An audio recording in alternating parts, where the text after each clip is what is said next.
Bom, primeiro, boa noite a todos. Queria agradecer o convite, agradecer à Câmara, ao vereador Baiano, pela oportunidade, primeiro pela promoção do evento, né, que já está no seu 3º ano, então é um sucesso, e pela oportunidade de vir aqui falar sobre o que a gente tem vivido nos últimos tempos e esse assunto tão polêmico que está no dia a dia da discussão da nossa região, tendo em vista que existem novos projetos de hidrelétricas para a região. Meu nome é Tiago, eu sou geógrafo formado pela Universidade Federal de Uberlândia, tenho pós-graduação em Gestão e Manejo Ambiental pela Universidade de Lavras e tive meu primeiro contato com usinas hidrelétricas em 2004, quando eu participei do Programa de Educação Ambiental da usina de Capim Branco, do Complexo Energético Capim Branco 1 e 2. Em 2005, eu tive a oportunidade de trabalhar diretamente no consórcio Capim Branco, onde eu fiquei até 2008. E, em 2008, tive a oportunidade de conhecer os empreendimentos de PCH. Desde 2008, estou trabalhando como gerente ambiental da PCH Piedade, que está localizada no Rio Piedade, no município de Monte Alegre. No início desse ano, eu assumi o cargo de gerência ambiental da GLEP, que é uma empresa produtora de empreendedores de energia elétrica de São Paulo, que além do empreendimento PCH Piedade, tem outros empreendimentos na região e também em todo o país, Santa Catarina e Tocantins especialmente. Então, você pode pôr, por favor?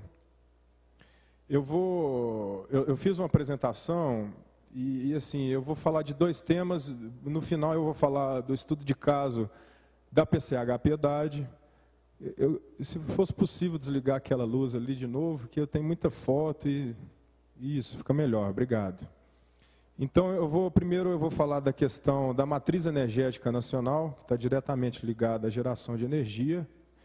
E da metade para frente da palestra, eu vou falar sobre o estudo de caso PCH Piedade. Então, foi até bom o Vicente falar antes, porque ele trouxe uma realidade da UHE Nova Ponte, e PCHs, empreendimentos de PCH é uma realidade completamente diferente, né? Então, é importante a gente ter esses 2 lados da moeda, vamos dizer assim, para a gente poder entender e ser coerente no nosso pensamento, nas nossas tomadas de decisão. Tá? Pode passar para mim, por favor?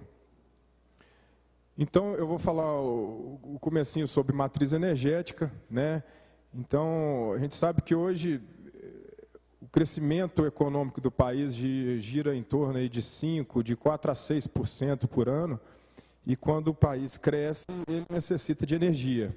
Então, de alguma forma, algum combustível, essa energia é gerada, né? Então, se a gente tem um crescimento do país, necessariamente a gente precisa ter um crescimento do fornecimento de energia, porque senão o país para. Então, eu vou trazer alguns gráficos representando a matriz energética nacional. Aqui eu coloco a matriz energética, uma representação quantitativa da oferta de energia, né? Então, a gente entende de onde vem, de qual recurso vem a energia que é consumida no nosso país. E a partir de uma análise simplória que seja da nossa matriz energética, é possível a gente avaliar de que forma os recursos naturais estão sendo usados na nossa região, no nosso país. Pode passar, por favor. Então, aqui eu trago um gráfico da matriz energética no sentido de combustíveis nacional. Então, seria tudo que a gente precisa para o combustível do carro, para alimentar as indústrias, né? Então, esse é um gráfico que eu retirei do Atlas da ANEEL, de 2007. Então, hoje a gente tem 31% da matriz energética baseada em biomassa. Então, lá no cantinho, a gente vê lá que 12% dessa matriz é lenha. De onde vem essa lenha? Do desmatamento. Então, essa é a realidade da matriz energética do país, né? E nesse contexto, a energia hidráulica aparece com 14%, né? Derivados de petróleo maior, 37,4%, que são, eu acredito que seja o maior consumo nos sistemas de transporte, né? Então, passa para mim, por favor. Aqui eu trago uma comparação da matriz energética mundial, comparando com o Brasil, né? Então, o gráfico mais à direita é a matriz mundial, o do centro OECD, que são Organização de Cooperação Econômica do Desenvolvimento, são uma série de países europeus, né? Então, comparando, a gente vê que o Brasil ainda é um grande consumidor aí de biomassa, né? Desses 31%, 12% é destinado à lenha. Essa lenha, naturalmente, vem do desmatamento. Okay? Então, isso a gente pensando na energia consumida como um contexto geral. Combustível do carro, as indústrias. Agora, por favor, eu vou trazer um gráfico, a gente falando da matriz de energia elétrica. Aí o cenário já muda. Tá? O Brasil hoje é considerado um dos países que gera energia limpa no mundo, né? Com toda essa discussão que a gente tem hoje em dia com aquecimento global, que está em voga na televisão a todo momento, protocolo de Kyoto. Então, o Brasil hoje ele é baseado, a matriz energética brasileira, 77,4% é baseada na geração hidroelétrica. A geração hidrelétrica a gente pode dizer hoje que é uma energia limpa, porque se comparado aos outros tipos de energias praticados no Brasil, como a termoelétrica, ela não tem emissão de poluentes para a atmosfera. Então, o Brasil, eu posso dizer que é um país hoje invejado no mundo por ter uma matriz energética limpa, né? Hoje a gente fala de mecanismo de desenvolvimento limpo, de crédito de carbono, né? Então, esse modelo PCH que está sendo trazido agora para a região, ele é um projeto que ele se enquadra perfeitamente num projeto de mecanismo de desenvolvimento limpo. Então, a discussão já começa a mudar, né? A gente precisa de energia, a gente precisa de energia para poder ser a motriz do nosso país. E, do ponto de vista ambiental, a gente pode entender que o Brasil é um país exemplo. Tá? Pode passar para mim, por favor. Aqui eu trago uma comparação, igual na outra tabela, né, no outro gráfico, comparando o Brasil com os outros países do mundo, né? Então, a gente vê ali, o mundo tem aí baseado 41% da matriz energética mundial é baseado no carvão. O carvão ele é o combustível das termoelétricas, né, que são usinas produtoras de energia, mas que emitem muito gás poluente para a atmosfera. Então, a gente pensando na questão do aquecimento global, e voltando a dizer que o Brasil é um exemplo na questão da matriz energética, o recurso renovável. Tá? Pode passar para mim, por favor.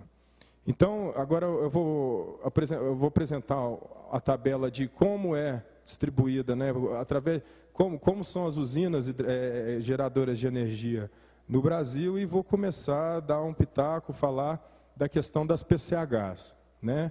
Hoje a gente tem aquela tabela, ela está um pouco escura, ali é apresentado 70,7, está um pouco diferente do gráfico, mas talvez pela fonte ou pela data, muitas vezes entrou uma usina num período de tempo em geração e modifica, mas a média é bem parecida. Então, no topo a gente tem as hidrelétricas, onde essas hidrelétricas, 10% dessas hidrelétricas são a MCHs. O que é uma MCH? MCH é uma microcentral hidrelétrica que tem uma capacidade instalada até 1 megawatt. Né? Então, são pequenas centrais, normalmente centrais de produção, de autoprodução, a pessoa tem para poder gerar energia para uma fabricazinha ou mesmo para uma fazenda, então tem a capacidade muito pequena de geração. As PCHs, que a gente tem hoje no Brasil cerca de 260 plantas, responsáveis aí por 1.329.900 megawatts. Isso representa 1,33% de toda a matriz energética do Brasil, né? E, por fim, ali está colocado como GCH, mas seria as UHEs, né? Que ali ele deve usar a terminologia grandes centrais hidrelétricas. Temos hoje 149 plantas instaladas no país, em torno de 71 milhões de megawatts, representando 69,3% da matriz energética nacional. E depois é colocado as usinas de gás natural, gás processado, representa 9, 10% da matriz energética. O petróleo, as usinas termoelétricas à base de diesel e de óleo residual, tá? Representa cerca de 4,5% da matriz. As usinas de biomassa, que também são termoelétricas, mas são movidas a partir da queima do bagaço da cana, queima da madeira, né, da lenha, de biogás, casca de arroz e por aí vai. Representa hoje uma fatia bem pequena, não chega a 1 ou 2% da matriz energética. As usinas nucleares, 1,9%, usinas movidas a carvão mineral, 1,37%. Carvão mineral a gente tem dois impactos, né? O impacto da exploração do carvão e o impacto da emissão de gases para a atmosfera, né? E a usina eólica, que é uma novidade, recentemente teve um leilão na ANEEL, onde foi ofertado e vendido uma gama muito grande de empreendimentos, feito contrato, né, para a produção de energia em empreendimentos eólicos, mas também tem lá as suas discussões ambientais em cima desses empreendimentos desse tipo. E a gente ainda importa energia, não somos autossuficientes, né? Questão de Itaipu, importamos energia da Argentina, Venezuela e Uruguai, representa cerca de 7,9% da matriz energética, né? Pode passar para mim, por favor.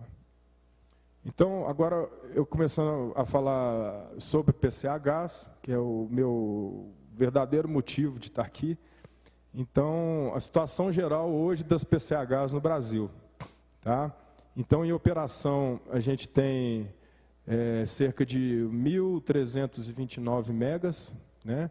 Com autorização da ANEEL, mas sem a licença de instalação, que é o caso das usinas aqui da nossa região. A gente tem cerca de 2.400 e poucos, 447 megawatts. Não, desculpa, com autorização e com LI. Então, quer dizer, já estão sendo construídas, né? Então, 2.447, com autorização e sem LI, 1.472. Aí já vem uma série de projetos em análise na ANEEL, em torno de 1.300 megawatts. Projetos em elaboração, que só tem um registro na Agência Nacional de Energia, cerca de 752 mil megawatts.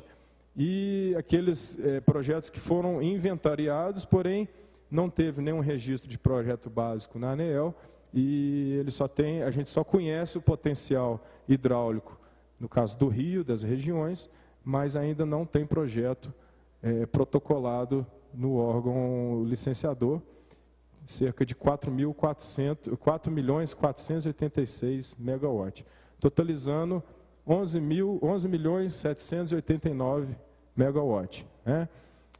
Então, hoje, isso representando, lógico que a gente está fazendo um cenário hipotético, porque nem 10% disso está em geração, mas isso hoje representa cerca de 5% da matriz energética nacional, tá? Então, esses dados são de um estudo da Universidade de Itajubá, que tem um centro de tecnologia em PCHs, né? São hoje, se eu não me engano, no Brasil, os grandes pesquisadores da área de PCH. Então, eles fizeram esse estudo e eu trouxe esses dados para vocês. Tá?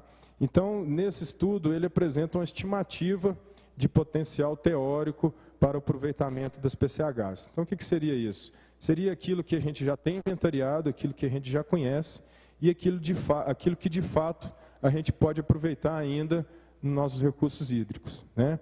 Então, hoje a gente tem um potencial conhecido de 10.459.000 megawatts, esse potencial teórico de 15.453 megawatts, e gerando um potencial total de 25.913.000 megawatts. Passa a próxima para mim, por favor.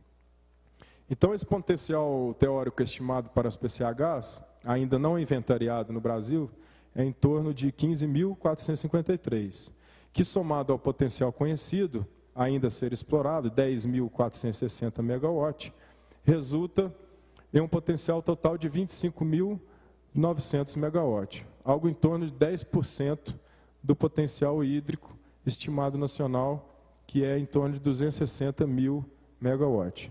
Por que eu falei isso tudo? A gente viu o discurso do professor Vicente, eu acho que ele foi... O fato dele ter sido um afetado, ele traz isso com romance e não tiro a razão dele. Realmente, a usina hidrelétrica, seja em qualquer modalidade, ela gera um impacto ambiental, sim. Mas o grande objetivo da usina hidrelétrica é, sim, a geração de energia.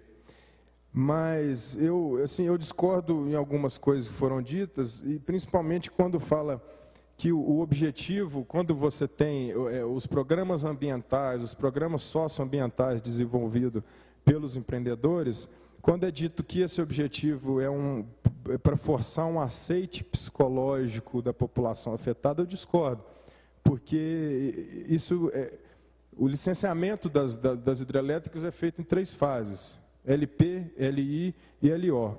E para se obter a LI e a LO, que é a licença de implantação e a licença de operação, são exigidos pelo órgão ambiental ao empreendedor todos esses programas. Então, eu entendo de outra forma, não que é para fazer uma pressão psicológica na população. Esses programas são feitos para poder efetivar o empreendimento, é fato. Tá? Então, só para contextualizar, a PCH, segundo o que estabelece a resolução da ANEEL 652, de 9 de 2 de 2003, é considerado como característica de PCH o aproveito hidrelétrico com potência superior a 1 mega e igual ou inferior a 30 megas, destinado à produção independente, autoprodução ou produção independente autônoma, com área do reservatório inferior a 3 km², ou 300 hectares. Né? Mais para frente eu vou mostrar uma imagem de satélite e a gente vai poder visualizar isso. As vantagens ambientais e econômicas da implantação de PCHs. Né? Então, baixo impacto ambiental em função das dimensões e impactos inerentes à formação do reservatório em pequenas extensões. Tá? Agentes de desenvolvimento social. Então, a maioria das PCHs, ora em construção, ora em análise, ou em estudo, encontra-se em áreas com baixos índices de desenvolvimento humano, IDH. Geração de empregos. Então, como a indústria nacional detém o domínio de toda a cadeia produtiva das PCHs, o desenvolvimento de programas de implantação de novas plantas refletirá no aumento na geração de empregos e melhoria da qualidade de vida da região. Passa, por favor. A localização das plantas próxima à carga, então a demanda consumidora e menos custos de conexão e transmissão de energia elétrica. Obras civis de pequeno porte, com menor tempo de desenvolvimento, tá? Equipamentos padrão e de crescente oferta nacional, incentivos por meio de programas do governo de promoção de energia alternativa. Então, a PCH é considerada energia alternativa, ela se encaixa em programas do governo, assim como as eólicas, e as termoelétricas através de biomassa, e linhas de financiamento incentivadas, BNDES, fundos de pensão e outros. Por favor.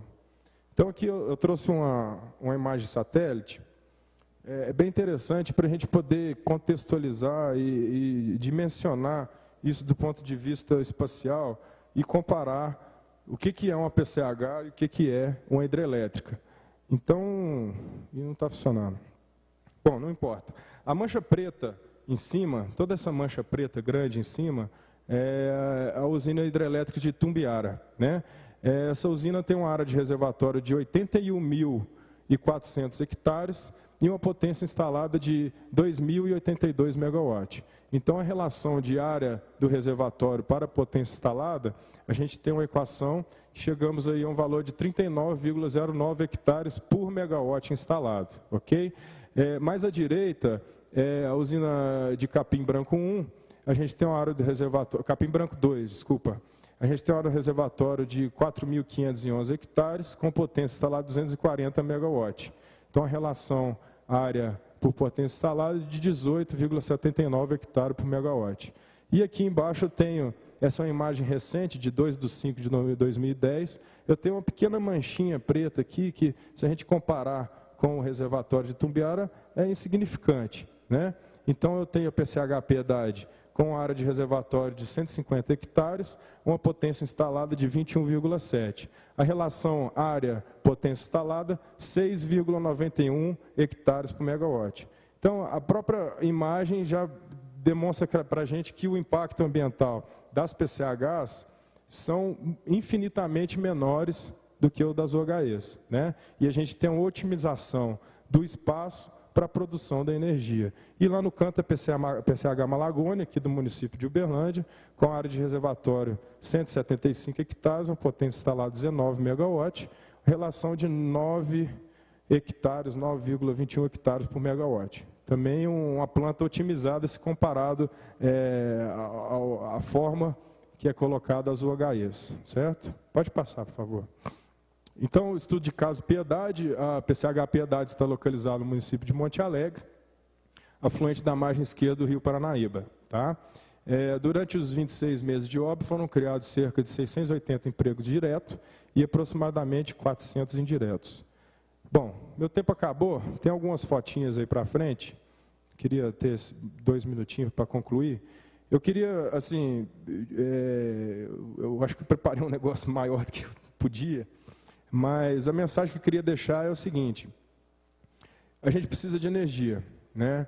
E de uns tempos para cá, a forma que é feito hoje o licenciamento ambiental, não só no estado de Minas, no estado de São Paulo também tem uma política bem interessante, a gente consegue mitigar e compensar os impactos, tá, proporcionados por esses empreendimentos.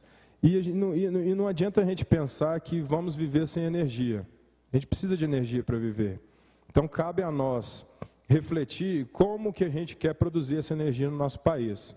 Se a gente quer produzir essa energia com o impacto também da construção de uma planta, todo o impacto social que se gera com a construtora vindo, com a geração de emprego, a baixa de geração de emprego, e também com a emissão de poluentes, que são o caso das termoelétricas, ou se a gente quer continuar que nossa matriz energética continue limpa, ok?